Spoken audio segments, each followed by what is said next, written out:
आगे बढ़ते हैं और एक दूसरे क्लास के डिस्कस करते हैं। तो हमने ब्रोंकोडायलेटर्स देखा सबसे पहला क्लास। अब बात करेंगे स्टीरॉयड्स की।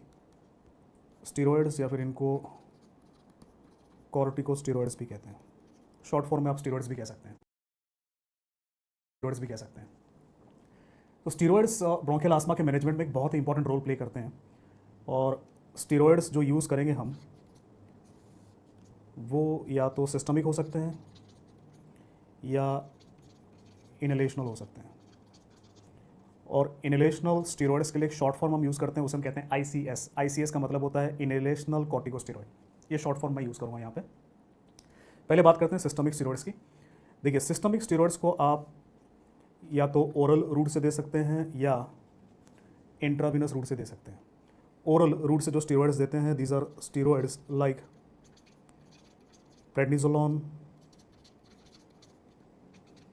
प्रेडनिजोन। इंट्राविनस रूट से जो देते हैं, these are steroids like hydrocortisone and methyl prednisolone. तो ये दो प्रकार के सिस्टमिक स्टीरॉयड्स हैं। अब देखिए, जो प्रेडनिजोन या प्रेडनिजोलोन जो ओरल रूट से आप देते हैं, इनके दो यूजेस हैं। इनके यूजेस दो हैं, और जो दो यूजेस हैं दोज आर, नंबर वन, एक तो हम इनको लॉन्ग टर्म मैनेजमेंट में यूज़ करते हैं for persistent bronchial asthma. So persistent bronchial asthma that is not responding to ICS, मतलब ICS आपने दिया, पेशेंट रेस्पॉन्ड नहीं कर रहा, उसमें आप ओरल ड्रग्स यूज़ कर सकते हैं, एक यूज़ है। दूसरा इंपॉर्टेंट यूज़ है इनका इन persistent bronchial asthma. So persistent bronchial asthma that is not responding to ICS, मतलब ICS आपने दिया, पेशेंट रेस्पॉन्ड नहीं कर रहा, उसमें आप ओरल ड्रग्स यूज़ कर सकते हैं, एक यूज़ है। दूसरा इंपॉर्टेंट यूज़ है इनका इन अक्यूट एक्सजर्बेशन ऑफ आस्मा। तो अक्यूट एक्सजर्बेशन का पेशेंट है, बहुत सीवियर अटैक आया है आस्मा का, उस पेशेंट में अगर वो ओरल रूट से ड्रग लेने के कंडीशन में है तो आप ओरल स्टीरॉयड दे सकते हैं, वरना आप उन पेशेंट्स में इंट्रावीनस ड्रग दे सकते हैं। और इंट्रावीनस में जो जिसको ज़्यादा प्रीफर्ड करते हैं वो हाइड्रोकोर्टिजोन है। It is more preferred. Intravenous steroids more preferred is hydrocortisone, because ये फास्ट एक्टिंग है, ये जल्दी काम करता है। तो कहाँ यूज़ करते हैं इनको? इनका एक ही यूज़ है ब्रोंकियल आस्मा में। Intravenous steroids are used in acute exacerbation of asthma. So asthma के एक्सजर्बेशन में यूज़ करेंगे इनको। तो अगर मेरा पेशेंट ओरल ड्रग नहीं ले सकता तो मैं उसको इंट्रावीनस हाइड्रोकोर्टिजोन या मिथाइल प्रेडनिजोन पे स्टार्ट कर सकता हूँ, राइट। और जब भी हम इन स्टीरॉयड्स को देंगे, साइड इफेक्ट सिस्टमिक स्टीरॉयड्स का ये मैं डिस्कस कर चुका हूँ already. I discuss in the topic of endocrinology. तो वहाँ से आपको याद होगा क्या बताया था मैंने। जब भी आप स्टीरॉयड्स देंगे, सिस्टमिक स्टीरॉयड्स, तो पेशेंट को क्या होता है? पेशेंट्स को बहुत सारे साइड इफेक्ट्स हो सकते हैं। नर्वस सिस्टम की तरफ से क्या हो सकता है? साइकोसिस हो सकता है, डिप्रेशन हो सकता है कि नहीं। आँखों में क्या हो सकता है? कैटरैक्ट हो सकता है, ग्लाउकोमा हो सकता है। और थोड़ा नीचे आएंगे, स्किन में क्या होता है? स्किन फ्रेजाइल हो जाता है, बहुत जल्दी चोट लग जाता है, ईजी ब्रूजेस हो सकते हैं। तो ये सारे साइड इफेक्ट मैं आपको ऑलरेडी पहले ही डिस्कस कर चुका हूँ, आप वहाँ से देख लीजिएगा। हम दोबारा रिपीट नहीं करेंगे ताकि अननेसेसरी लेक्चर इन्फ्लेट ना हो जाए, राइट। सो ये इन्हें हम कहते हैं सिस्टमिक साइड इफेक्ट। सो एंडोक्रिनोलॉजी में जो डिस्कस किया था वो था स्टीरॉयड्स का सिस्टमिक साइड इफेक्ट, राइट। अब बात करेंगे इनहेलेशनल स्टीरॉयड्स की। ये ज़्यादा इंपॉर्टेंट है बिकॉज आस्मा में ये ज़्यादा कॉमनली यूज़ होते हैं। तो अगर हम इनकी बात करें, ICS की या inhalational corticosteroid, inhalational corticosteroids are drug of choice for treatment of persistent bronchial asthma. तो देखो, आखिर में, अभी चिंता मत करो, आखिर में मैं बताऊंगा आपको परसिस्टेंट क्या होता है, एक्सजर्बेशन क्या होता है, इंटरमिटेंट आस्मा क्या होता है, वो सब हम डिस्कस करेंगे। फिलहाल लिख लो, परसिस्टेंट ब्रोंकियल आस्मा में ड्रग ऑफ चॉइस ICS हैं या इनहेलेशनल कॉर्टिकोस्टेरॉइड्स हैं। और इनहेलेशनल कॉर्टिकोस्टेरॉइड्स, इनमें जो ड्रग्स हैं, कुछ ड्रग्स के नाम देखते हैं हम। These are drugs like fluticasone, mometasone, budesonide and ciclesonide, beclomethasone. तो ये जो ड्रग्स हैं दोस्तों, ये जो ड्रग्स हैं इनको हम कहते हैं इनहेलेशनल कॉर्टिकोस्टेरॉइड। और ये बहुत इंपॉर्टेंट प्रोस्पेक्टिव क्वेश्चन है, आपके एग्जाम्स में आएगा कि इनमें से कौन सा ड्रग को इनहेलेशनल रूट से दिया जाता है। एक ड्रग इनमें से होगा, 3 ड्रग सिस्टमिक वाले होंगे, हाइड्रोकोर्टिसोन, प्रेडनिसोन। तो आपका आंसर क्या होगा, इनमें से जो ड्रग है। एक बात आप याद रखिएगा, इनमें से जो सबसे पोटेंट ड्रग्स है, मोस्ट पोटेंट इज फ्लूटिकेसोन। यूज़ कहाँ पे करते हैं मैंने बता दिया आपको। इनका साइड इफेक्ट क्या है, देखो इनका जो मोस्ट कॉमन साइड इफेक्ट है that is hoarseness of voice. मतलब जो आवाज़ है वो मोटी हो जाएगी, दबी दबी सी रहेगी, मोटी आवाज़ हो जाएगी। और होर्सनेस ऑफ वॉइस सबसे कॉमन है, सेकंड मोस्ट कॉमन। इसके बाद जो आता है उसे हम कहते हैं ओरोफेरिंजियल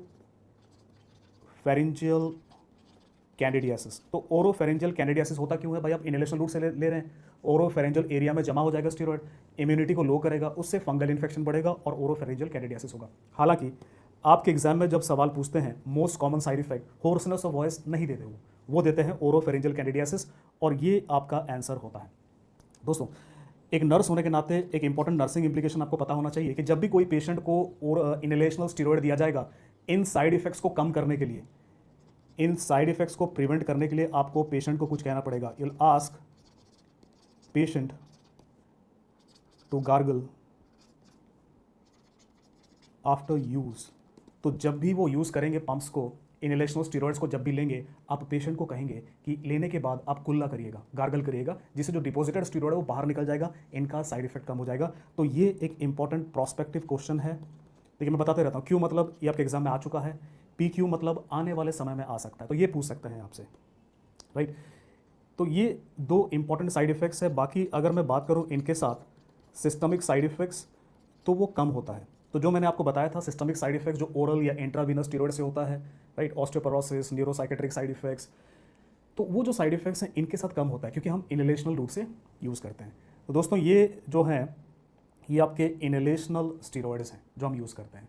तो हमने सबसे पहले ब्रोंकोडायलेटर्स की बात करी, फिर हमने बात किया स्टीरॉयड्स का।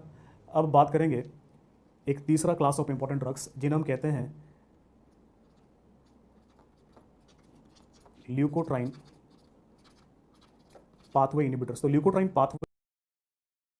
पाथवे में कौन से ड्रग्स काम करते हैं, मैं शुरुआत में आपको बता चुका हूं कि ल्यूकोट्राइन पाथवे में मैं 2 जगह पे काम कर सकता हूं। एक 5 लॉक्स को ब्लॉक कर सकता हूं, 5 लाइपो ऑक्सीजनेज, और यहाँ पे जो ड्रग है उस ड्रग का नाम है ज़ाइल्यूटॉन।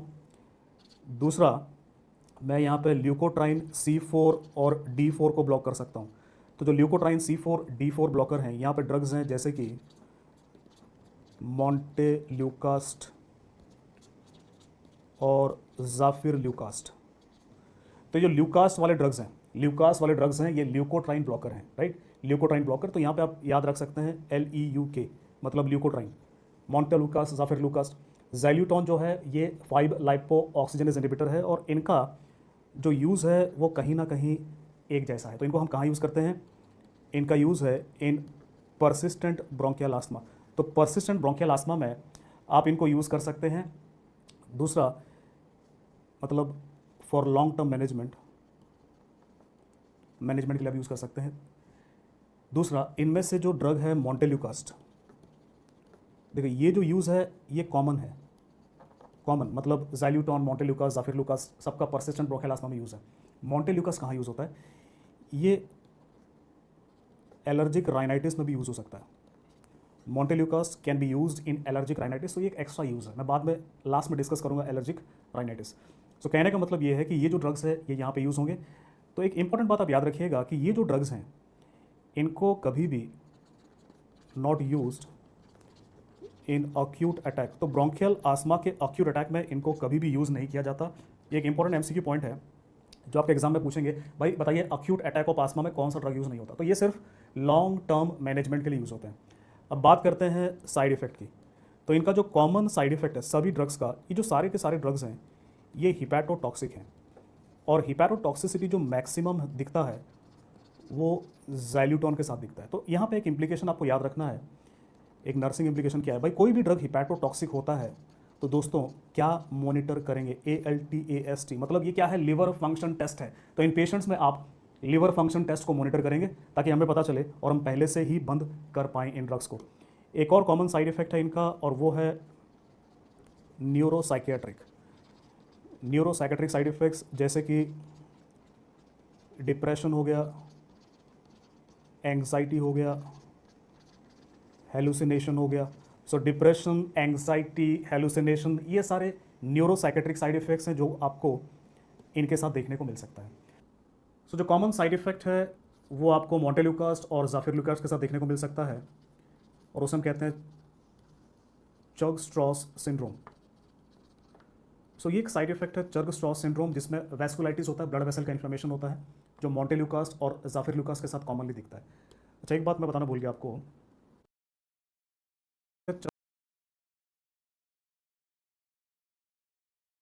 के साथ देखने को मिल सकता है, और उसे हम कहते हैं चर्ग-स्ट्रॉस सिंड्रोम। सो ये एक साइड इफेक्ट है चर्ग-स्ट्रॉस सिंड्रोम, जिसमें वैस्कुलाइटिस होता है, ब्लड वेसल का इन्फ्लेमेशन होता है, जो मोंटेल्यूकास और ज़ाफिर-लुकास के साथ कॉमनली दिखता है। अच्छा, एक बात मैं बताना भूल गया आपको, जो भी इनका यूज़ है, इन ड्रग्स का जो रूट है वो ओरल है, वो सिर्फ ओरल रूट से दिया जाता है। तो दोस्तों ये एंटी ल्यूकोट्राइन ड्रग्स हैं। आपके नर्सिंग एग्जाम्स के लिए एक इंपॉर्टेंट बात जो है यहाँ पे, वो ड्रग्स का नाम है। तो आपको हमेशा सवाल आ सकता है कि 5-LOX इनिबिटर कौन सा है, या जो आपका यहाँ पे ल्यूकोट्राइन C4D4 इनिबिटर कौन सा है। आगे बढ़ते हैं और एक और क्लास की बात करते हैं। तो यहाँ पे हमने तीसरे क्लास की बात करी, अब हम बात करते हैं चौथे क्लास की, और जिन्हें हम कहते हैं मास्ट सेल स्टेबिलाइजर्स। तो दोस्तों ये जो मास्ट सेल स्टेबिलाइजर्स हैं, मास्ट सेल स्टेबिलाइजर, इनका मैकेनिज्म ऑफ एक्शन क्या है, ये क्या करते हैं, दे स्टेबिलाइज द मास्ट सेल्स। तो मास्ट सेल को स्टेबिलाइज करने से होता क्या है, दे प्रिवेंट डीग्रेनुलेशन। तो मास्ट सेल फटेंगे नहीं, डीग्रेनुलेशन नहीं होगा उनका। अगर नहीं फटेंगे मास्ट सेल, सो हिस्टामिन का रिलीज नहीं होगा, so they will decrease release of histamine, जिसकी वजह से ब्रोंकोकॉन्स्ट्रिक्शन होता है। ड्रग्स कौन से हैं यहाँ पे, दो इंपॉर्टेंट ड्रग्स हैं, क्रोमोलिन सोडियम और नेडोक्रोमिल। तो ये जो ड्रग्स हैं क्रोमोलिन सोडियम, नेडोक्रोमिल, ये दो इंपॉर्टेंट मास्ट सेल स्टेबिलाइजर हैं। अब अगर हम दोस्तों इनकी यूज़ की बात करें, नेडो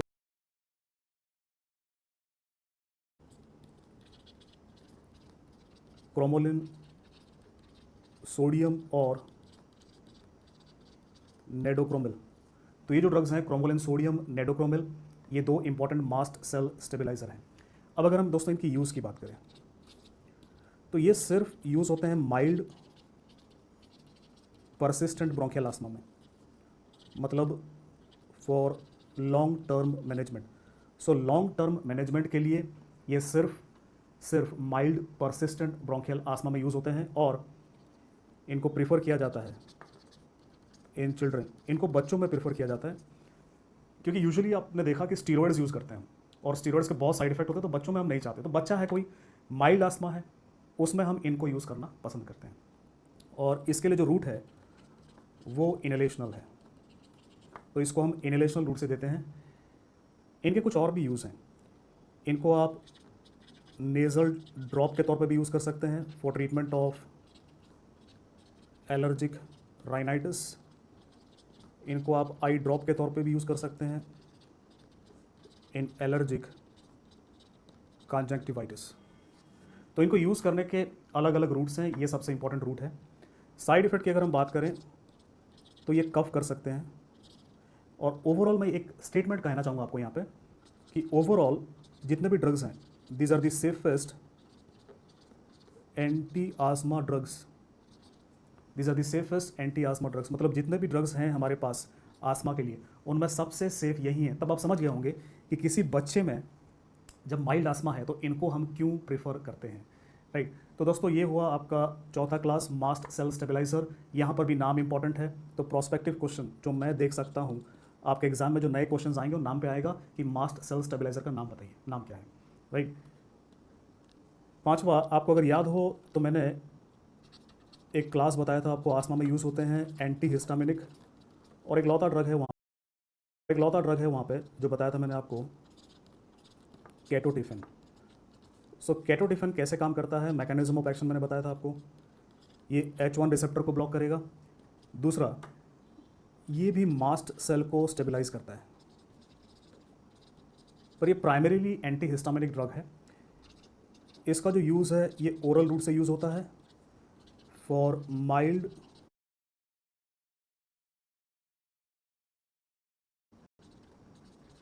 परसिस्टेंट ब्रोंकियल आस्मा। मतलब कहने का मतलब ये है कि जो भी यूज़ आपका मास्ट सेल स्टेबलाइजर का था, इसका भी वही यूज़ है। फ़र्क इतना है कि मास्ट सेल स्टेबलाइजर को आप इनहेलेशन रूट से लेते थे, इनको आप ओरल रूट से लेंगे। नंबर 6, एक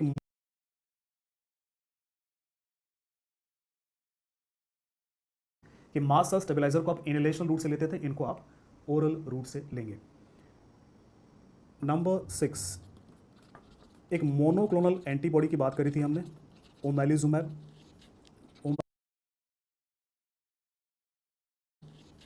ओमैलिजुमैब कैसे काम करता है दोस्तों, याद करो। It is an inhibitor of immunoglobulin E, right, जिसकी वजह से मास्ट सेल एक्टिवेट होते हैं।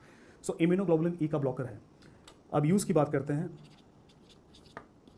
देखिए ओमैलिजुमैब, इसको आप सबक्यूटेनियस रूट से देंगे and it is use for severe persistent bronchial asthma. तो बहुत ही सीवियर परसिस्टेंट ब्रोंकियल आस्मा होगा which is not responding to ICS। तो बहुत सीवियर आस्मा है जो इनहेलेशनल कॉर्टिकोस्टेरॉइड्स को रेस्पॉन्ड नहीं कर रहा, उस केस में आप ओमैलिजुमैब यूज़ कर सकते हैं।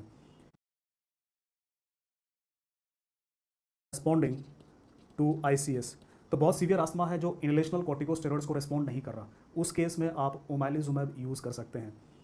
इसको आप एलर्जिक राइनाइटिस में भी यूज़ कर सकते हैं। Omalizumab can also be use in allergic rhinitis. अच्छा, इस ड्रग के साथ प्रॉब्लम क्या है, इसको हम लेफ्ट राइट क्यों नहीं यूज़ कर सकते, because it is very costly. तो दोस्तों याद रखिएगा, जितने भी मोनोक्लोनल एंटीबॉडीज़ हैं वो बहुत महंगे हैं, तो आप उनको लास्ट में जाकर के यूज़ करते हैं सीवियर आस्मा में, जब कोई भी ड्रग काम ना कर रहा हो तब हम इनको यूज़ करेंगे। इनका एक इंपॉर्टेंट कॉन्ट्रा इंडिकेशन है ओमैलिजुमैब का। They are contraindicated if the patient has atopic dermatitis।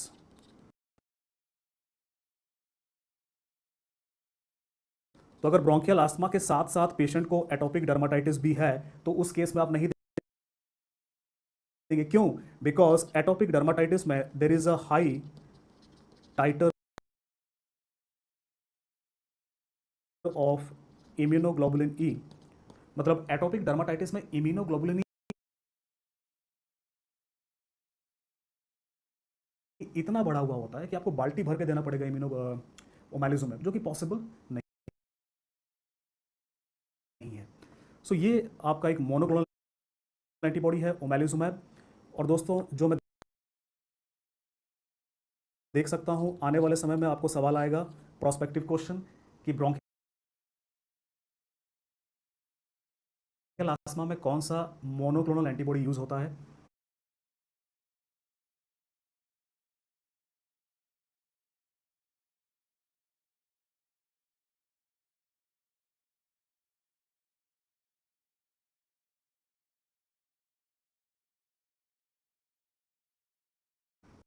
और वहां पे आपका आंसर होगा ओमैलिजुमैब।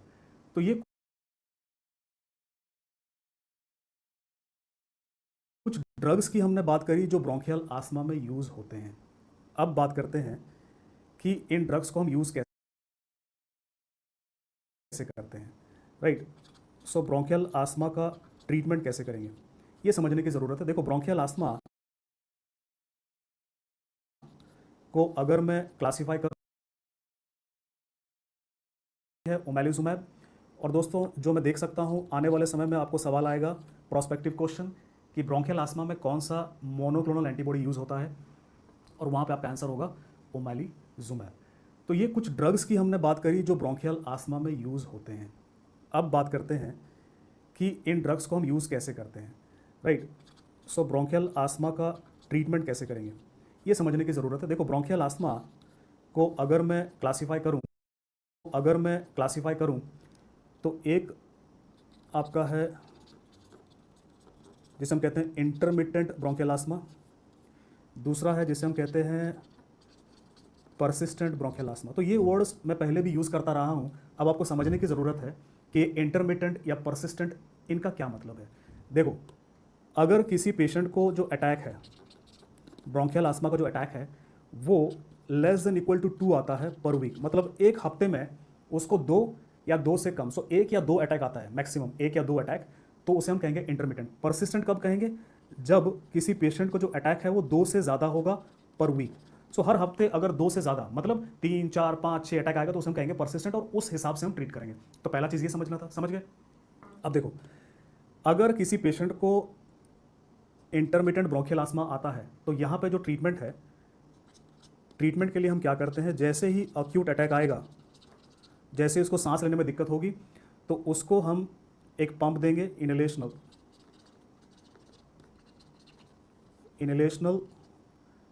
एक पंप देंगे,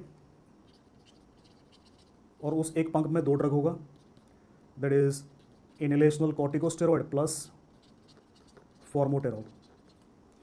तो पेशेंट को आप कहेंगे कि भैया जब भी आपको सांस लेने में दिक्कत हो तो आप ये पंप लेकर के एक पफ लीजिएगा, अगर आराम नहीं आया तो दूसरा पफ लीजिएगा, पर उस एक पंप में दोनों ड्रग्स हैं, इनहेलेशनल कॉर्टिकोस्टेरॉइड भी है और फॉर्मोटेरॉल भी है। तो आज की डेट पे ये ट्रीटमेंट ऑफ चॉइस है। अगर आपके पेशेंट के पास ये पंप नहीं है, उसके पास अलग अलग पंप्स हैं, तो ऑल्टरनेटिव क्या है? ऑल्टरनेटिव उसके पास ये है कि सपोज उसके पास एक पंप है ICS का, और उसके साथ उसके पास एक और पंप है सपोज साल्ब्यूटामोल का। तो आप उसे कहेंगे कि भाई एक पंप ICS का और एक पंप साल्ब्यूटामोल का ये लीजिएगा, तो ये आपका ऑल्टरनेटिव हो गया। ये पहले प्रीफर करेंगे, ये नहीं है तो 2 अलग अलग पंप से लेंगे। पर जब 2 अलग अलग पंप से लेंगे तो एक सवाल ये उठता है कि पहले किसको लें, पहले किसको लें? तो आप समझिए यहाँ पे ये इंपॉर्टेंट नर्सिंग इंप्लीकेशन है, इस पर आपके एग्जाम में सवाल आएंगे और मैं कॉन्फिडेंट हूँ 100%। तो नर्सिंग इंप्लीकेशन आपको ये समझना है कि जब अलग अलग पंप में लेना होगा तो जो पहला पंप लेंगे, पहला पंप जो हम यूज़ करेंगे वो साल्ब्यूटामोल का होगा, और दूसरा पंप जो यूज़ करेंगे, दूसरा एक और पंप यूज़ करेंगे वो ICS का होगा। तो पहले साल्ब्यूटामोल देंगे फिर ICS देंगे। अब सवाल ये उठता है कि मैं एकदम से ले लूँ या कुछ समय छोड़ करके? तो आपको यहाँ पे ये समझना है कि आपको 5 मिनट का गैप देना पड़ेगा। तो पहले आपने साल्ब्यूटामोल का पंप लिया, 5 मिनट का गैप दिया, फिर ICS का। ऐसा क्यों करते हैं हम? इसके पीछे कारण क्या है समझने की कोशिश करो। साल्ब्यूटामोल है क्या? ब्रोंकोडाइलेटर है। तो अब समझो इसके पीछे मैकेनिज्म। मैंने साल्ब्यूटामोल दिया, ब्रोंकाई डायलेट हो गए, अब मैंने ICS लिया, अब वो अंदर बेहतर जा पाएंगे, राइट? सो ब्रोंकोडाइलेटर इसलिए it will increase the effect of ICS। तो ICS का इफेक्ट को कैसे बढ़ाएंगे? बिकॉज ICS की डिलीवरी बढ़ जाएगी भाई, ICS आराम से अंदर जा पाएगा, और क्योंकि आराम से अंदर जाएगा तो ज़्यादा काम करेगा क्योंकि ब्रोंकाई डायलेट हो चुकी है। पहला सवाल ये आपको समझना है कि कैसे देना है। दूसरा, अगर यहाँ पे आपसे सपोज एक और सिनेरियो देखते हैं कि पेशेंट ने साल्ब्यूटामोल लिया, पेशेंट ने साल्ब्यूटामोल का एक पंप है उसके पास, और सपोज पेशेंट ने कितना पफ ले सकता है? एक पफ लिया, एक पफ लिया अंदर उसने साल्ब्यूटामोल का, उसको रेस्पॉन्स नहीं आया, तो यहाँ पे वो क्या करेगा? यहाँ पे वो क्या करेगा? सेकंड पफ लेगा। तो एक सवाल ये आता है कि अगर उसी ड्रग के 2 पफ लेने हैं उसने, उसी ड्रग के 2 पफ लेने हैं उसने, तो उस केस में क्या करेंगे? उस केस में 1 मिनट का अंतर देंगे। तो अगर मैंने साल्ब्यूटामोल लेना है, एक पफ लिया मैंने और मुझे दूसरा पफ की भी ज़रूरत है, तो मैं 1 मिनट का गैप छोड़ूंगा। पर अगर मैंने 2 अलग अलग ड्रग लेने हैं, एक पफ लेना है ICS का, एक साल्ब्यूटामोल का, तो पहले मैं साल्ब्यूटामोल लूँगा, 5 मिनट का गैप दूंगा, फिर ICS लूँगा। तो 2 अलग अलग ड्रग हैं, 5 मिनट का गैप। वही ड्रग है 2 बार लेना है तो 1 मिनट का गैप। तो ये इंपॉर्टेंट प्रोस्पेक्टिव क्वेश्चन है जो आपके एग्जाम में सवाल पूछा जाएगा दोस्तों, ये आपने याद रखना है। तो यहाँ पे देखिए, ब्रोंकियल आस्मा में मैंने बताया आपको कि इंटरमिटेंट ब्रोंकियल आस्मा का हम किस प्रकार ट्रीटमेंट करते हैं, राइट, अटैक को अवॉइड करने के लिए। अब बात करते हैं परसिस्टेंट ब्रोंकियल आस्मा की। तो देखिए, परसिस्टेंट ब्रोंकियल आस्मा में इसको हम फर्दर क्लासीफाई करेंगे, परसिस्टेंट ब्रोंकियल आस्मा को हम फर्दर क्लासीफाई करेंगे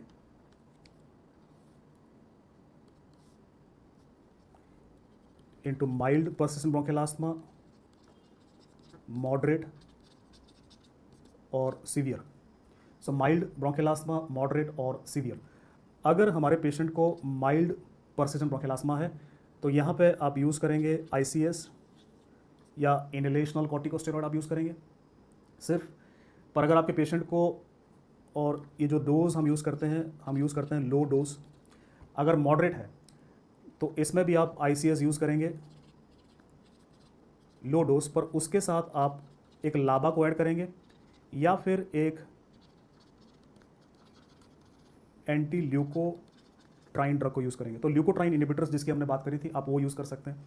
हालांकि यहाँ पे आईसीएस यूज़ कर सकते हैं या फिर क्रोमोलिन भी यूज़ कर सकते हैं। बच्चों में ये बताया था मैंने आपको कि बच्चों में मैं क्रोमोलिन यूज़ कर सकता हूँ, पर अगर सीवियर है तो यहाँ पे आईसीएस हम यूज़ करेंगे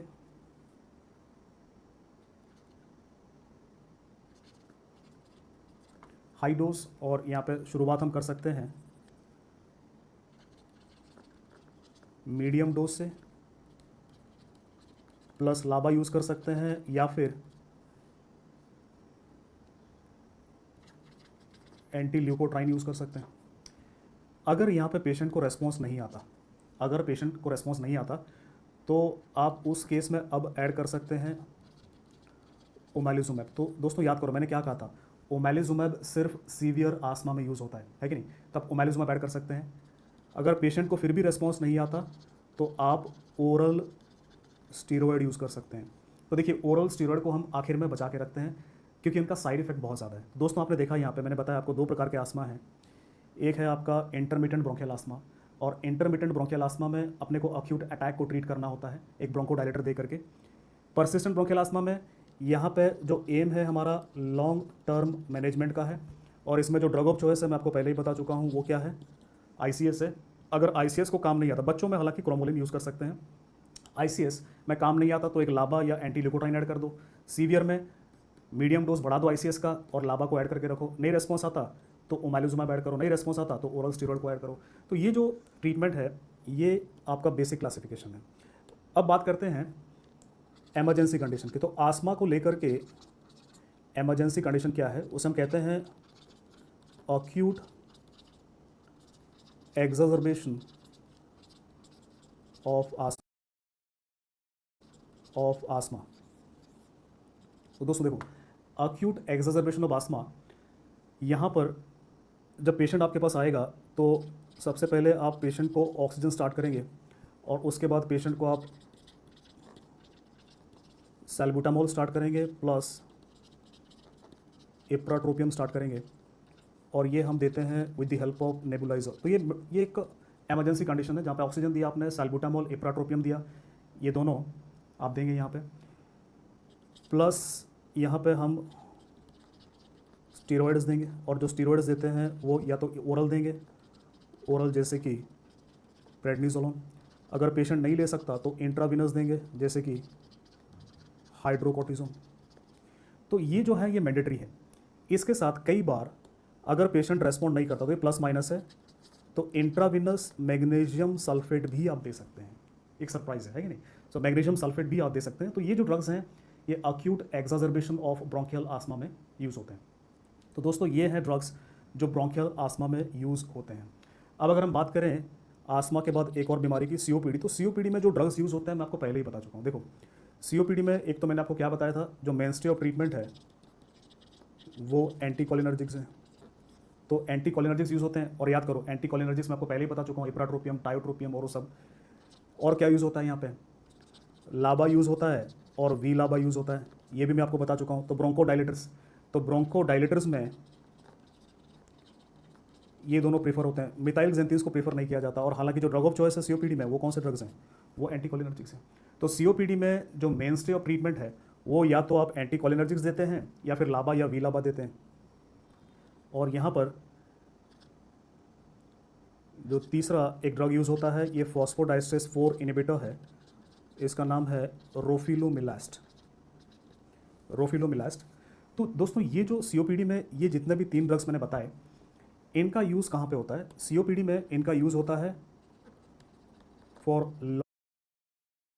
तो ये जो सीओपीडी में फॉस्फोडाइस्ट्रेस 4 इनिबिटर है इसका नाम है रोफिलोमिलास्ट, रोफिलोमिलास्ट। तो दोस्तों ये जो सीओपीडी में ये जितने भी 3 ड्रग्स मैंने बताए इनका यूज़ कहाँ पे होता है, सीओपीडी में इनका यूज़ होता है फॉर लॉन्ग टर्म मैनेजमेंट। तो लंबे समय के लिए हम पेशेंट को इन ड्रग्स पे रखते हैं ताकि उनको सिम्टम्स ना आए। वेरेज अगर एक पेशेंट को इंटरमिटेंट अटैक आता है, इंटरमिटेंट अटैक आता है सीओपीडी का, तो उसको सांस लेने में दिक्कत होती है, तो उस केस में आप क्या देंगे, हम देते हैं इनहेलेशनल सैल्ब्यूटामोल और इनहेलेशनल सैल्ब्यूटामोल प्लस एप्राट्रोपियम, तो कॉम्बिनेशन देंगे, राइट। तो जो शॉर्ट एक्टिंग है वो यहाँ पे यूज़ होता है। अब बात करते हैं अगर अक्यूट एग्जाजर्बेशन है ऑफ सीओपीडी, अगर पेशेंट आता है अक्यूट एग्जाजर्बेशन के साथ, तो यहाँ पर भी आप ऑक्सीजन देंगे और ऑक्सीजन के साथ यहाँ पर भी आप सैल्ब्यूटामोल प्लस एप्राट्रोपियम नेबुलाइजेशन देंगे। इसके साथ कई बार आपको एंटीबायोटिक्स भी देना पड़ सकता है, खासकर अगर आपको इन्फेक्शंस का शक है कि अगर पेशेंट को इन्फेक्शंस है तो एंटीबायोटिक्स। तो आस्मा के जैसा ही है, बस यहाँ पे मैग्नीशियम सल्फेट यूज़ नहीं होता सीओपीडी में। तो दोस्तों सीओपीडी में कोई खास नहीं है, सीओपीडी के जो भी ड्रग्स हैं मैं आपको पहले ही बता चुका हूँ। तो रेस्पिरेटरी सिस्टम में जो सबसे इंपॉर्टेंट पार्ट है वो हमने डिस्कस किया, ब्रोंकियल आस्मा, कौन कौन से ड्रग यूज़ होते हैं, ब्रोंकोडायलेटर्स, स्टीरॉयड्स, जितने भी ड्रग्स थे वो हमने डिस्कस किया।